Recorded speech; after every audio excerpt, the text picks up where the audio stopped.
드르렁대 드르렁 드르렁 드르렁대. 밤마다 잠들기 두려운 이유 바로 드르렁 드르렁 코골이와 수면 무호흡증 때문. 코골이를 단순히 잠버릇 정도로 여겨 방치했다가는 수면 무호흡증으로 이어질 수 있고, 수면 무호흡증은 고혈압, 심장질환, 뇌경색, 뇌출혈, 돌연사와 같은 심각한 합병증을 일으킬 수 있다. 건강 A to Z 이번 시간에는 같이 자는 사람의 꿀잠을 방해하고 더 나아가 자신의 건강까지도 위협하는 코골이와 수면 무호흡증을 한 방에 해결해보자. 네, 흔히 잠이 보약이다 뭐 이런 말이 있습니다. 수면은 우리 몸의 피로를 회복시켜주고 또 여러 가지 생체 리듬을 유지시켜주기 때문에 사실 잠만 잘 자도 우리가 충분히 건강해질 수 있습니다. 네, 그런데 이 숙면을 방해하는 질환이 있습니다. 네. 코골이와 수면 무호흡증인데요. 이 두 가지 질환은 타인을 방해할 뿐만 아니라 나의 건강까지 위협할 수 있습니다. 네. 건강 A2G 오늘은 코골이와 수면 무호흡증에 대해서 자세히 알려드리겠습니다. 네. 오늘 도움 말씀 주시기 위해서 더원 이빈훅과 권철 원장께서 나와주셨습니다. 원장님 어떻습니까? 코골이가 코에서 나는 소리가 아니라면서요? 네, 그렇습니다. 말씀하신 대로 코골이는 단순하게 코에서 나는 소리가 아니고요. 본인의 건강을 해칠 뿐만 아니라 주변 사람들의 힘들게 하는 매우 위험한 질환입니다. 사진에서 보면 알 수 있듯이 코골이는 주로 남성에서 더 많이 호발을 하고 또 나이가 들수록 더 심해지는 경향이 있습니다. 병원에 오시는 분들을 보면 주로 배우자분들이 매우 힘들어서 오시는 분들이 많은 것을 알 수 있습니다. 코골이의 정의는 수면 중에 상기도에서 발생하는 호흡 소리로서 대개 흡기 시에 발생하나 호기 시에도 발생할 수 있는 것으로 알려져 있습니다. 그 발생 빈도는 30대의 경우에는 남자에서 한 20% 정도, 여자에서는 5% 정도로 알려져 있고 60대가 넘어가는 경우에는 남자에서는 60%, 여자에서는 40% 정도로 현재 유병률이 알려져 있습니다. 비만한 경우에는 3배 이상 그 빈도수가 증가하게 됩니다. 코골이와 수면 무호흡증이 있는데요. 코골이가 좀 더 심해지는 것을 수면 무호흡증으로 쉽게 생각하면 되긴 하는데요. 정상적인 경우에는 이 기도가 넓어져서 숨 쉴 때 유지가 잘 되고 있습니다. 하지만 이제 코골이가 심하신 분들은 이 기도가 좁아짐으로써 이 목젖과 혀뿌리 쪽이 인후 뒷벽에 부딪힘으로써 코골이가 생기게 되고, 이게 더 심해지면 수면 무호흡증으로 가게 되는데, 이런 환자들은 이 기도가 거의 막혀서 코골이 소리는 줄어들지 몰라도 수면 무호흡증 증상은 더 심해지게 됩니다. 이번에는 오해와 진실을 통해서 이 코골이에 관한 궁금증을 알기 쉽게 풀어보겠습니다.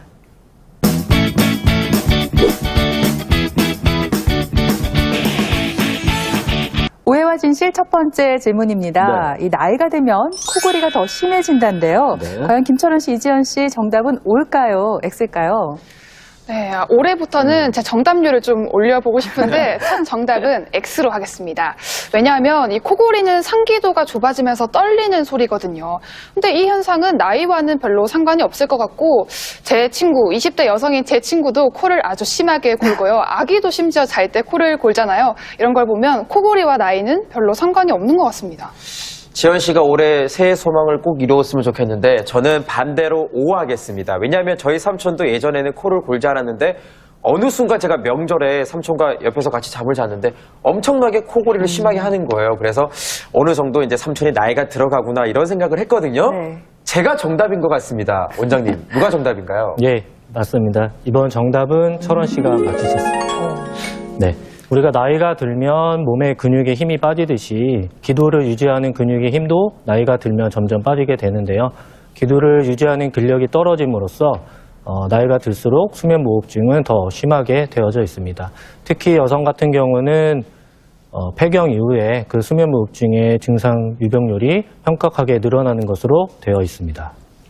네, 그러니까 우리가 이제 나이가 들면 피부 탄력이 떨어지듯이 또 나이가 들게 되면 역시 기도 주변의 근육이 탄력을 잃으면서 코를 더 많이 골게 된다, 이런 말씀이었습니다. 자, 그럼 계속해서 오해와 진실을 통해서 코골이에 관한 궁금증을 하나 더 풀어보겠습니다. 네, 오해와 진실 오늘 두 번째 문제는 옆으로 자면은 코골이가 덜하다입니다. 저는 맞는 것 같은데 김철원 씨, 이지현 씨 정답 O일까요? X일까요? 저도 언뜻 듣기에는 맞는 것 같지만 소리가 똑바로 누워서 코를 골게 되면 소리가 퍼지잖아요. 근데 옆으로 골게 되거나 아니면 엎드려서 자면 소리가 밑으로 가니까 이제 코골이를 덜 하는 것처럼 저는 보이는 것 같아요. 원장님께서도 아무래도 이 기도가 좁아져서 코골이를 한다고 하셨는데 저는 똑바로 그냥 누워 있거나 아니면 옆으로 잔다고 해서 코골이 증세가 완화될 것 같지는 않거든요. 근데 제 생각에는 잠자는 자세가 코골이에 영향을 줄 겁니다. 왜냐하면 지구에는 중력이 있거든요. 만류인력의 법칙이죠. 똑바로 누워서 자면 이 혀와 입천장이 중력의 영향을 받아서 기도가 좁아질 수도 있습니다. 그러면 코골이가 더 심해질 거고요. 옆으로 누워서 잔다면 기도가 넓어져서 코골이를 좀 덜 하지 않을까요? 정답은 뭔가요? 네. 이번에는 두 분 다 맞추셨습니다. 수면 무호흡증은 자세 의존성 수면 무호흡증과 자세 비의존성 수면 무호흡증을 나눌 수 있는데요. 자세 의존성 환자인 경우는 자세를 바꾸는 것만으로도 증상이 호전될 수 있지만 자세 비의존성 수면 무호흡증 환자는 자세를 바꾸더라도 그 호전도를 기대하기 어렵습니다. 네, 오늘 코골이와 수면 무호흡증에 대해서 자세히 알아보고 있는데요. 네. 그렇다면 어떤 증상들이 나타날 때 우리가 수면 무호흡증을 의심해 봐야 할지 궁금하고요.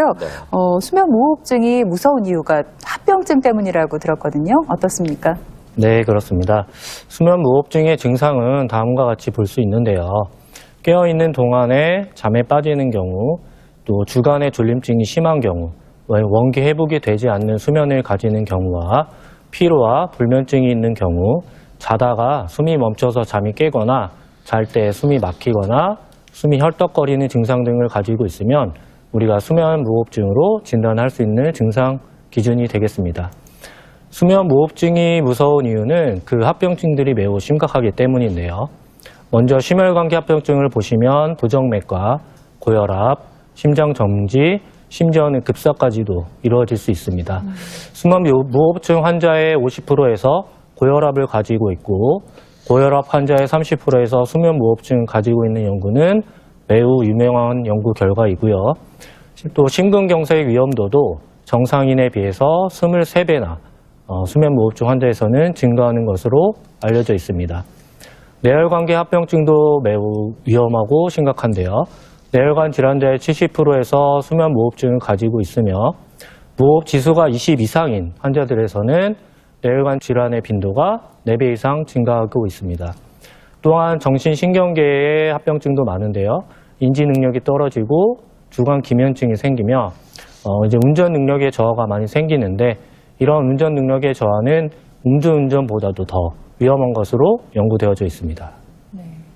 야, 저는 평상시에 이렇게까지는 생각을 못했는데 참 합병증 때문에 더 무서울 수 있는 질환이군요. 원장님, 그러면 이 모든 병에는 원인이 있잖아요. 수면 무호흡증은 이게 왜 생기는 거예요? 아무래도 제가 생각할 때는 코막힘이 원인이 되는 것 같기도 하고요. 네, 그렇습니다. 수면 무호흡증의 원인은 상당히 다양한 원인들이 복합적으로 이루어져서 나타나는데요. 그 원인들을 간단하게 보시면 코로 통하는 비강의 호흡을 막는 코막힘과 편도의 비대, 낮은 입천장, 길고 두꺼운 목젖과 혀뿌리의 비대 등이 그 가장 큰 원인들로 나눠볼 수 있겠습니다. 먼저 그 코막힘에 대한 원인을 먼저 보시면 정상적으로 가지고 있는 합의각계 구조물이 성인들한테는 있는데요. 이 합의각계 구조물이 비염을 오래 앓음으로써 비후성 비염으로 진행돼서 이 합의각계 구조물이 두꺼워지는 것을 볼 수 있습니다. 사진에서 볼 수 있듯이 정상 합의각계에서는 이 점막이 두껍지 않기 때문에 비강의 공기 흐름이 좋을 수 있는데 이 합의각계가 비정상적으로 두꺼워지면 이 공기의 흐름을 막게 되고 코가 막혀서 숨을 잘 못 쉬는 경향이 있게 됩니다. 또한 코막힘의 큰 원인 중에 하나가 비중격 망곡증이 있는데요. 콧구멍을 둘로 나누는 가운데 있는 연골인 이 비중격 자체가 똑바로 있어야 되는데 한쪽으로 이제 휘어 있는 것을 비중격 망곡증이라고 하고 이런 경우에 비강의 공기의 흐름을 막게 되어서 코막힘의 큰 원인이 되겠습니다.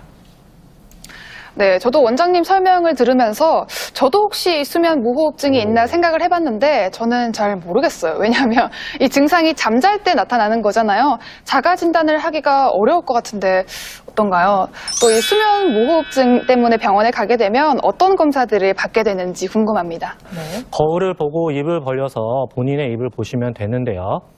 다음처럼 편도는 목 안에 있는 편도궁 안에 있게 됩니다. 이렇게 보이는 게 이제 1단계로서 정상적인 모습인데 이 편도가 편도궁보다 큰 경우가 2단계이고 목젖 주변까지 커져 있는 경우가 3단계, 편도가 붙어져 있는 경우를 4단계로 나눌 수 있는데 2단계 이상인 경우에 수면무호흡증의 위험률이 증가한다고 되어 있습니다. 또한 같은 방법으로 목 안을 볼 때 입천장과 목젖을 통해서 자가진단 해볼 수 있는데요. 거울을 보고 입을 벌려 보았을 때 목구멍과 목젖이 보이는 게 정상인데 목구멍이 가려지는 2단계, 목젖이 가려지는 3단계, 혀뿌리가 아예 입천장까지 단 4단계가 있는데 2단계 이상인 경우에 수면무호흡증이 매우 위험하게 증가하게 되겠습니다. 과거에는 수면다원 검사를 병원에 입원해서 하는 방법밖에 없었는데 최근에는 이동식 수면다원 검사를 많이 하고 있습니다. 다음 기계와 같은 작은 기계를 가지고 몸에 닿은 후에 측정하게 되는데요.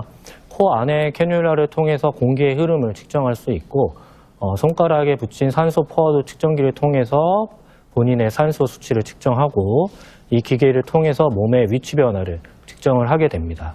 이런 이동식 수면다원 검사의 장점으로는 다음과 같은 것들이 있는데요.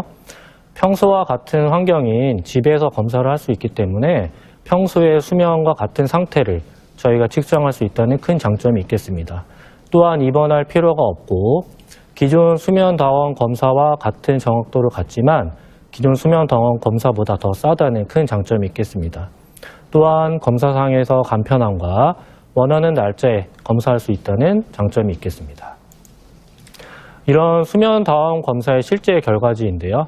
환자분들의 실제 밤 동안 자면서 있었던 산소의 흐름을 측정할 수가 있고 산소 포화도의 수치가 어떻게 변하는지 환자분의 코골이 소리가 얼마나 큰지 이런 것들이 모두 측정이 되게 되겠고 이를 분석한 결과지를 볼 수 있으며 환자분의 자세가 어땠는지 그 자세에 따라서 산소 포화도 수치가 얼마나 떨어졌는지 무호흡이나 저호흡 수치가 얼마나 나타났는지 등을 이 결과를 통해서 모두 알 수 있게 되겠습니다.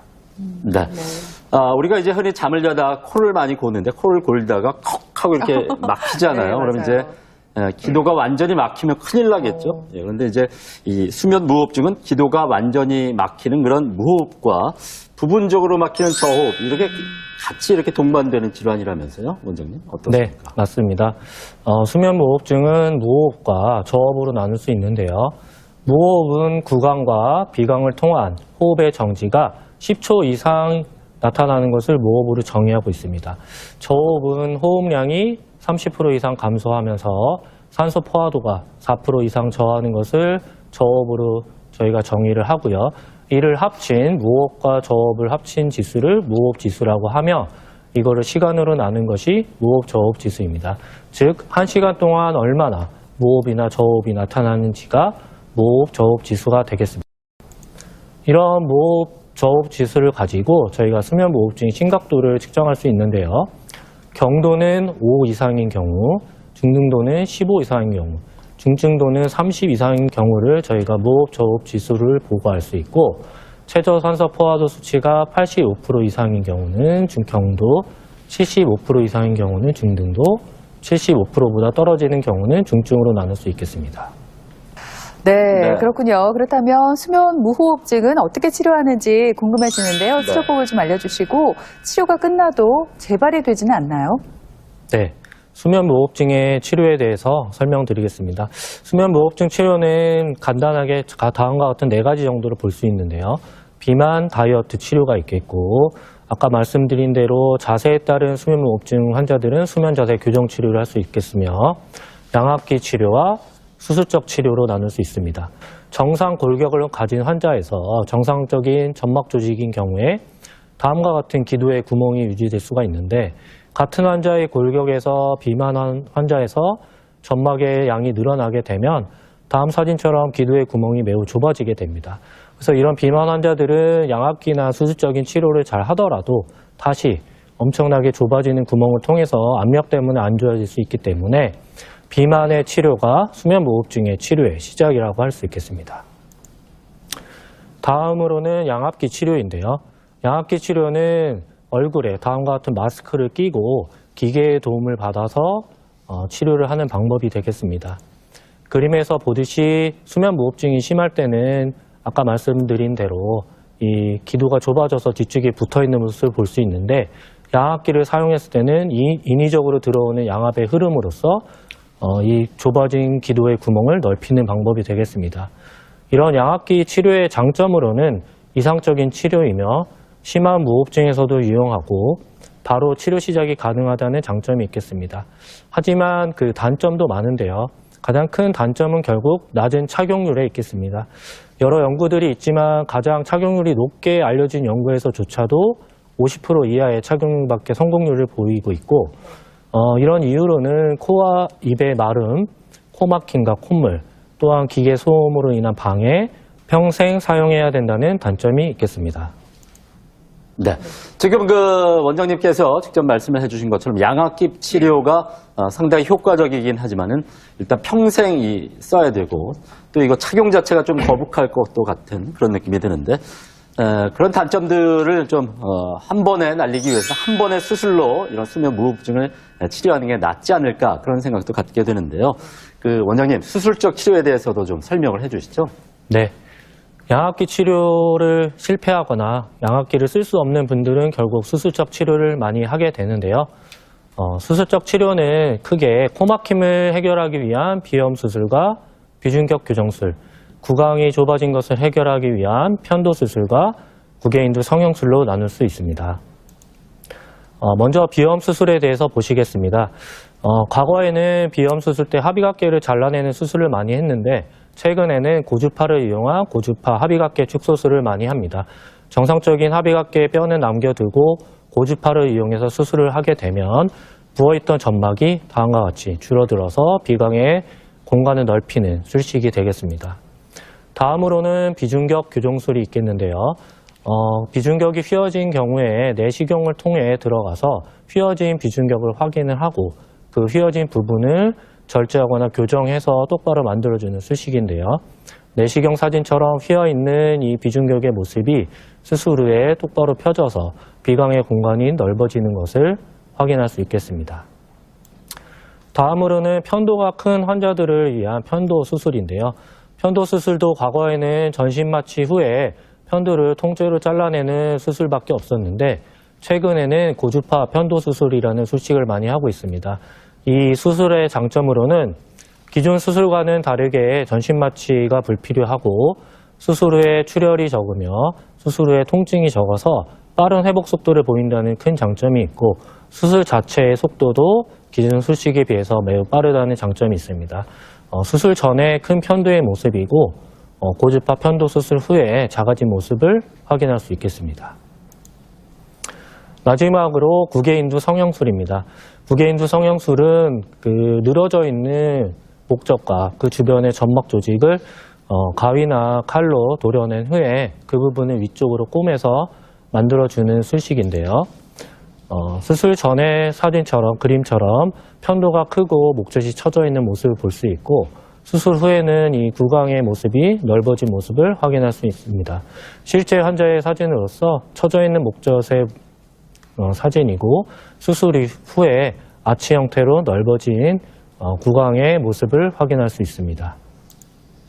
이런 구개인두 성형술의 적응증으로는 무호흡과 저호흡 지수가 20 이상인 환자, 산소 포화도가 80% 이하인 환자, 심한 주간기면증을 가지고 있는 환자들, 사회나 가정생활에 문제가 되는 심한 코골이를 가진 환자, 수면 중에 부정맥이 발생하는 환자 등이 있고 이런 분들은 보험의 적용을 받아서 구개인두 성형술을 시행받으실 수 있겠습니다. 네, 지금까지 이렇게 들으신 것처럼 코골이를 가볍게 생각했다가는 우리가 큰 코 다칠 수가 있겠습니다. 심한 코골이는 수면 무호흡증으로 이어질 수 있고 주변 사람을 괴롭게 만들 뿐만 아니라 결국 본인의 건강까지 좀 해칠 수가 있습니다. 네, 수면무호흡증은 심하면 뇌졸중과 또 돌연사의 원인이 되는 만큼 네. 하루빨리 치료를 시작하셔야겠습니다. 네. 네, 지금까지 이 시간 도움 말씀에 더원 이비인후과 네. 권철 원장께서 수고해 주셨습니다. 네. 오늘 고맙습니다. 고맙습니다.